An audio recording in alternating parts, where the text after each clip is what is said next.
Guys ही packing जी तुम्ही बघताय आता तुम्ही विचार करत असाल की ही बाई पॅकिंग करून कुठे चालली आहे. सो आम्ही चाललो आहे कोकणामध्ये आणि अशी सगळी काही पॅकिंग केली आणि सकाळी पहाटे निघालो होतो कोकण जाण्यासाठी. आता कोकण जवळच आहे पण तरी पण पहाटे निघालो कारण आम्हाला तिथे जाऊन जरा रेस्ट करायचं होतं. जाता जाता आम्ही आमचा नेहमीचं स्टॉप आहे तिथं आम्ही भजीपाव आणि वडापाव खाल्ला.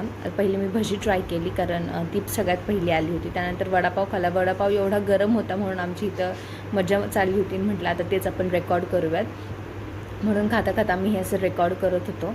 आणि खूप टेस्टी होता वडापाव कारण आम्ही नेहमी इथेच खातो.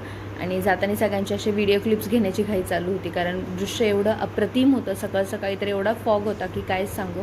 ह्या धरणामध्ये पण आम्ही स्टॉप घेतला होता. तिथे काही व्हिडिओज काढले. ते येणारे व्हिडिओजमध्ये तुम्हाला दिसेलच. एक मी ब्लॉग सेपरेट अपलोड करेल मस्तीचा ज्याच्यामध्ये खूप काही कॉमेडी गोष्टी. आणि असं मला व्हिडिओ काढायचं मी ट्राय करत होते पण म्हटलं चला थोडासा प्रयत्न करूयात आणि तेच तुमच्यासोबत शेअर केलं.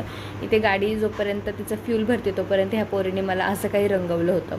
हे असे फुलं लावून माझं हेअरबँड तयार केला होता आणि बोलत होते की आम्ही काय आर्ट केलं हे तुम्ही पण बघा. आता तुम्हाला दाखवलंच यांनी काय आर्ट केलं आहे. त्यानंतर आम्ही आलो कोकणामध्ये फायनली आणि मच्छी घ्यायला मार्केटमध्ये थांबलो. आता कोकण आले आणि मच्छी घेणार नाही असं होणारच नाही. आणि रूमची वाट बघता बघता ही पोरगी